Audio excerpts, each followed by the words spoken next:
Hadratin Nabi Mustafa Muhammadin sallallahu alaihi wasallam wa alihi washabihi wa dzurriyyatihi wa qarabatihi wa ahli baiti ajma'in wa ila musannifatil kitab wa mukhatibilatil kitab wa masyayikhi wa ustadina wa usuli wa furu'ihim wa jami'i masyayikhina wa ustadina wa usuli wa furu'ihim wa jami'i talamidana wa limanfaati wa barakati hadil kitab wa hadil ulum fid dunya wal akhirah. Al-Fatihah. A'udzu billahi minasyaitonir rajim. Bismillahirrahmanirrahim. Alhamdulillahi rabbil alamin arrahmanir rahim maliki yaumiddin iyyaka na'budu wa iyyaka nasta'in ihdinas siratal mustaqim siratal ladzina an'amta 'alaihim ghairil maghdubi 'alaihim waladdallin. Bismillahirrahmanirrahim. Qala al-mu'allif rahimahullah wa nafa'ani bi ulumihi fid dharain amin ya rabbal alamin. Masih meneruskan yaitu sebagian maksiat-maksiatnya farji kemarin. Malam Sabtu kemarin yaitu berhubungan badan dengan istri ketika dia masih haid atau nifas. Dan sekarang au ba'da ingkito ihima atau termasuk yaitu maksiatnya farji atau alat kelamin lagi berhubungan badan dengan istri kita ketika sudah selesai haidnya. Ai al-haidi artinya haidnya, wa nifasi dan juga nifasnya. Loh, sudah selesai kok Pak, masih maksiat. Wa qoblal gusli dan juga setelah selesai dia belum mandi haid maksudnya. Itu ya. Ai au qoblal tayamumi atau sebelum tayamum. Ingda adamil ma'i ketika tidak adanya air. Nah, ya. Tapi ini nanti ada keterangannya loh ya. Jangan salah paham ya. Hada dan adapun inilah hukum itu madhabu aksaro ahli ilmi, madhabnya kebanyakan ahli ilmu.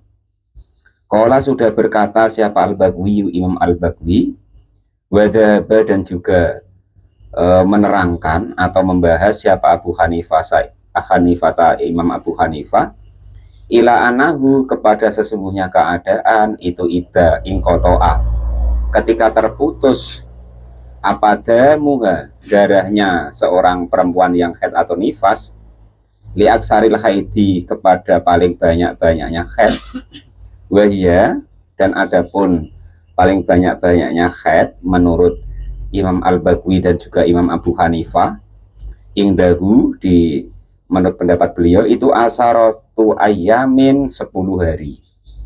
Nah kalau Imam Syafi'i kemarin 15 hari ya, paling banyak-banyaknya orang itu haid. Setelah itu berarti istihadah. Tetapi kalau menurut Imam al-Bagwi dan juga Imam Abu Hanifah itu paling banyak-banyaknya haid itu 10 hari. Setelah itu baru istihadah atau darah penyakit. Jadi setelah 10 hari menurut Imam Abu Hanifah dan juga Imam al-Bagwi ya juzu diperbolehkan lizauji bagi seorang suami apa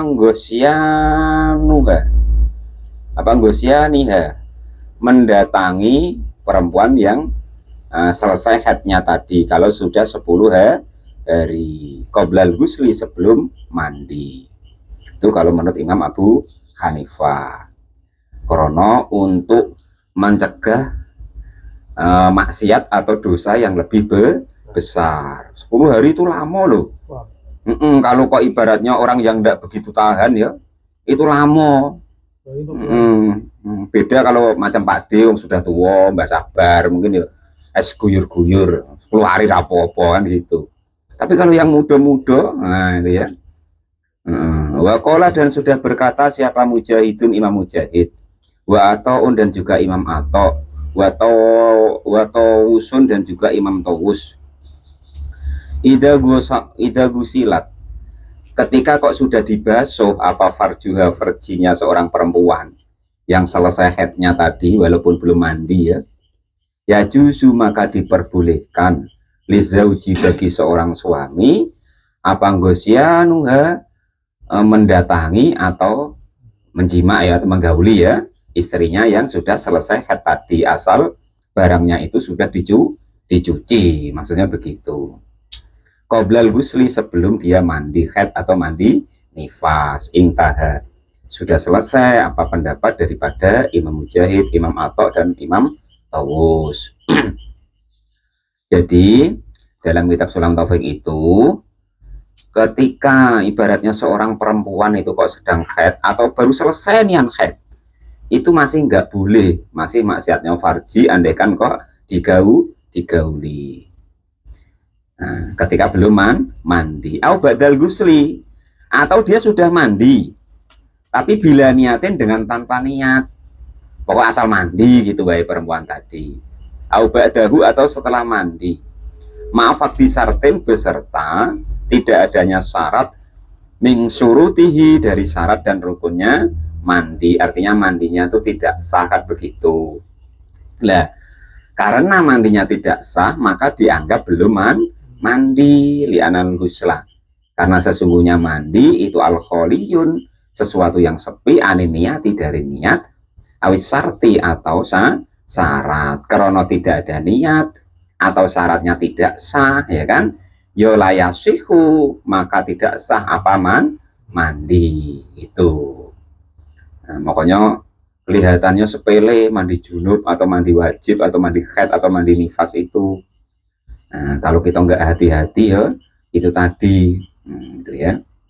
Makanya khususnya perempuan, istri kita ajari, jangan sampai orang lain yang ngajari, kita sendiri ngajarin. Ya terserah, nak langsung praktek terserah wong istrinya, ya kan, nggak apa-apa, ya kan. Nah, termasuklah ketika agak gemuk sedikit, lipatan-lipatan yang ada di badannya dibuka, disirami, dan menjadi catatan, usahakan menyiraminya semuanya itu setelah niat tadi. Nah, niatnya harus serempak dengan air pertama menyentuh badan kita, baik di rambut, di kepala, di bawah, di samping.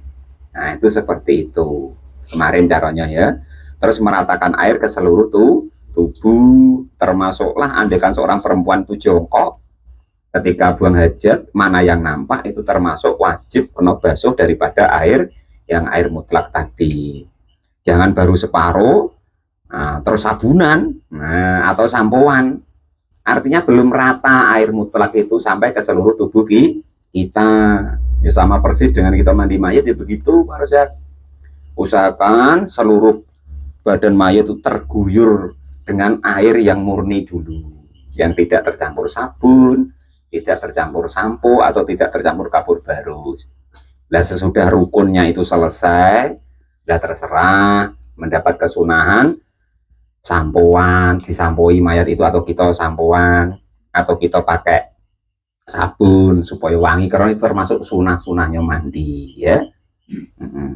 Rukunnya cuman itu ya. Lah, dikarenakan tidak adanya niat tadi atau rukunnya tidak ada syaratnya, faujudul husli, maka adapun bentuk daripada mandinya tadi itu keadamihi, sama seperti tidak adanya mandi karena tidak sah. Nah, itu ya. Wa makhalul hurmati, wa makhalul haromati, dan adapun tempat daripada keharomannya. Wa makhalu haromatal wat'i, dan adapun tempatnya keharomannya berhubungan badan. Fi halil haidi, di dalam keadaan haid. Wan nifasi, dan nifas. Ilam yata'ayyan, jika tidak khusus lidaf izina, untuk menolak zina. Wa illa, jika kok memang orang itu takut zina, ya kan, umpama ini nggak tahan, ini istrinya haid, kalau haid nggak dibahas itu bahaya, dia bisa lari ke rumput tetangga atau ke istrinya orang, atau ya orang lain lah yang menimbulkan zina. Maka walaupun haid, walaupun masih berdarah-darah, ya tidak apa-apa, karena untuk menolak dosa yang lebih besar, gitu maksudnya ya. Sudah bisa dipahami itu. Maksudnya gini, ini contoh Pak Rozak umpamakan. Nah, sudah makan daging kurban, kan badannya kuat, sehat, kan rasona menyalurkan hasratnya lah kan gitu. Nah, ternyata istrinya sedang haid, nggak tahanian ini. Nah, maka daripada nanti Pak Rozak itu nyari ke rumput tetangga, maksudnya istrinya tetangga, ya lebih baik maksudnya dalam hukum ini itu haid itu dibahas gitu loh. Paham maksudnya ini ya? Nah, jadi orang itu haram menggauli istrinya ketika haid dan nifas itu andekan dia tidak takut zina. Nah, intinya begitu. Tapi kalau dia takut zina, ya gak haram, maksudnya begitu. Dibahaslah istri yang sedang haid tadi. Nak mentolo tadi lo maksudnya ya kan itu. Lo andai kan bang, ini hukumnya begitu loh ya. Ini kita sama-sama baca loh maksudnya ya. Nah itu ya. Enggak, ini apa sudah lain lagi nih bang. Nah itu loh ya. Nah jadi jadi kan begini ya. Wa mahalul haromatal wat'i fi khalil haidi wa nifasi ilam yata'ayyan lidaf izina. Jadi diharamkannya kita mendatangi istri kita, menggauli istri kita ketika haid atau nifas tadi, jika kok tidak nampak jelas untuk menolak zina. Nah, maksudnya kuat kita tuh, itu loh ya. Nah, tetapi andai kan nggak kuat, nah, maka di sini wa illa yofala haromata. Maka andai kan kok tidak telap, tidak kuat untuk menahan itu tadi, karena istrinya sedang apa haid atau nifas tadi, daripada zina, nah, gitu loh maksudnya. Nah, gitu loh ya. Nah, maka hukumnya tidak haram tadi loh ya. Li'annahu yartakibu akhaful mufsidata ini, karena dia melakukan sesuatu yang lebih rendah daripada dua dosa. Kalau dosa zina kan jelas-jelas nas Quran maksudnya. Dosa besar betul. Nah, gitu loh. Tapi kalau istrinya walaupun dosa, tapi masih di dalam ranah halal wong istrinya. Walaupun dalam fikihnya itu haram menggauli tadi.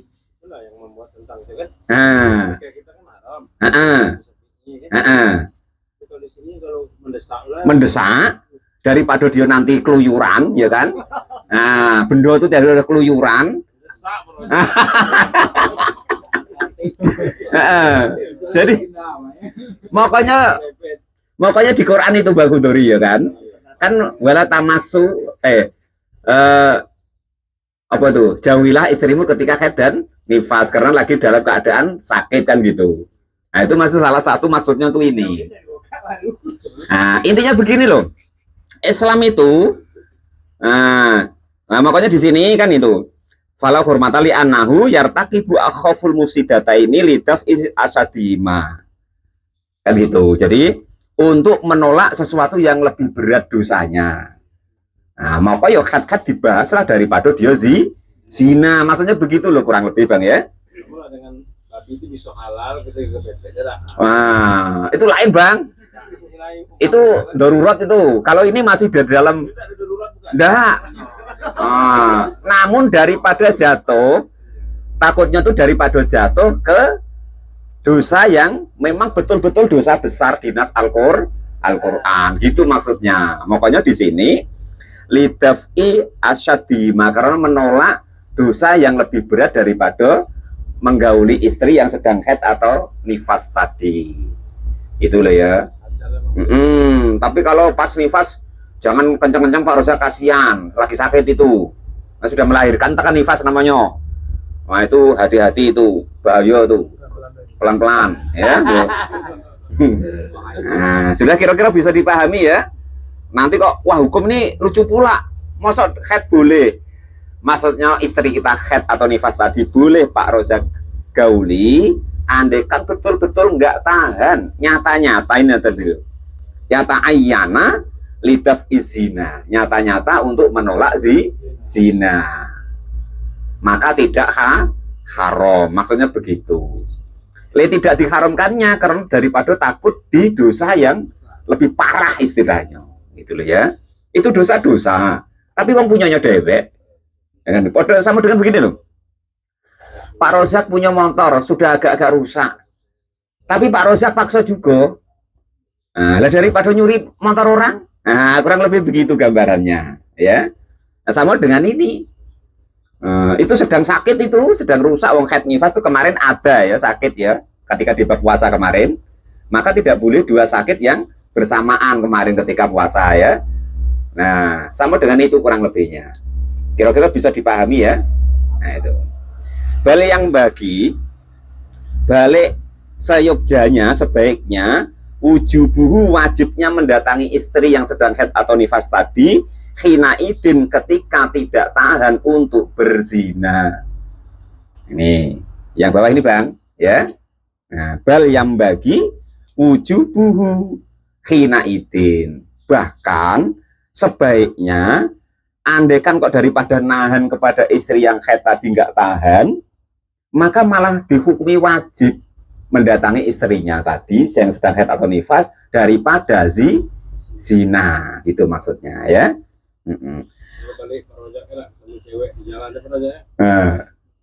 Nah itu lebih baik balik daripada takut itu tadi, gitu ya. Nah ini persamaan hukumnya ya. Wakia sudalika, dan adapun persamaan demikian hukum itu halul istimna'i, halalnya bersenang-senang biadihi dengan tangannya, khaisu ta'ayyana, sekiranya nyata apa kadalika demikian berzina. Kan pakai tangannya sendiri haram kemarin Bang, tapi andekan kok dia ndak pakai tangannya tuh malah jinoi orang, maka itu lebih baik dosa yang pakai tangannya tadi. Itu dosa juga, tapi daripada nyata-nyata zina. Nah ya ini ya hukumnya loh ya, sama-sama kita tengok loh ya. Nah ya, falwat'i, maka adapun menghubungan badan fil haidi di dalam haid itu muqaddamun, didahulukan ala zina daripada melakukan zina. Jadi lebih baik menggauli istrinya yang sedang haid atau nifas dulu daripada dia berzina. Maksudnya begitu. Sama dengan tadi, masih mending dia pakai tangannya sendiri daripada merusak berzina dengan orang lain. Gitu maksudnya ya. Qala al-mu'allif rahimahullah. Wal istimna'u, dan adapun bersenang-senang pakai tangan tadi, tangannya sendiri, nah itu muqaddamun, didahulukan alal wat'i, daripada berhubungan badan fil haidi dalam keadaan haid, wa ala zina, dan dalam keadaan ingin melakukan zina. Walau ta'arodo, walaupun dahulukan apa wat'i zaujatuhu, kepada istrinya fi duburi, di dalam duburnya, ma'zina, beserta zina. Sama dengan ini. Kemarin kan menggituin dubur kan termasuk maksiatnya farji atau alat kelamin. Tapi daripada dia zina, karena takut apa tadi istrinya haid tadi, lebih baik duburnya tadi. Maksudnya dosanya itu lebih besar zina daripada menggituin istrinya yang di belakang, di dubur itu. Ini maksudnya apa lo ya? Lebih baik gitu loh. Ya, bukan boleh loh ya. Daripada maksudnya. Itu. Paham ini maksudnya? Enggak kok tiba-tiba langsung boleh gitu, enggak. Ini andaikan yata ayyana akhafuhu. Ketika nyata-nyata kita tuh takut terjadi zina, maka lebih baik tidak haram mendatangi istri ketika haid atau nifas. Maksudnya begitu. Enggak kok tiba-tiba enggak apa-apa, tiba-tiba digituin. Nah itu maksudnya begitu loh ya, jangan sampai salah paham tadi. Ya itu. Nah kira-kira sudah bisa dipahami ya. Ma'azina bi'an ingsadda. Contohnya ini jika kok buntu atau tertutup apa al-kubulu, alat kelamin yang depan.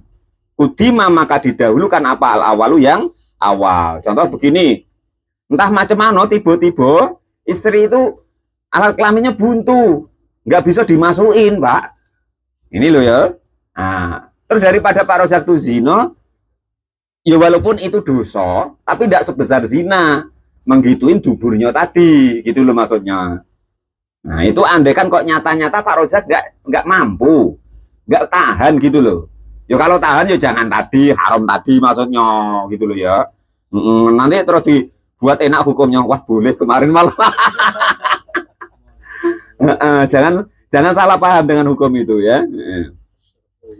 Li'anna lahu, karena sesungguhnya menggituin dubur tadi itu lahu bagi itu al istimta'u bersenang-senang biha dengan dubur tadi fil jumlati di dalam termasuklah jumlah daripada maksiatnya apa kemarin, maksiatnya farji kemarin, tetapi daripada maksiat yang pokok maksudnya gitu loh, daripada Pak Rozak kehilangan total maksudnya dosa total, nah daripada nanti hilang kendali makalah diperbolehkan tadi, intinya begitu ya. Ya kalau bisa ya jangan, wong kemarin termasuk maksiatnya farji kemarin.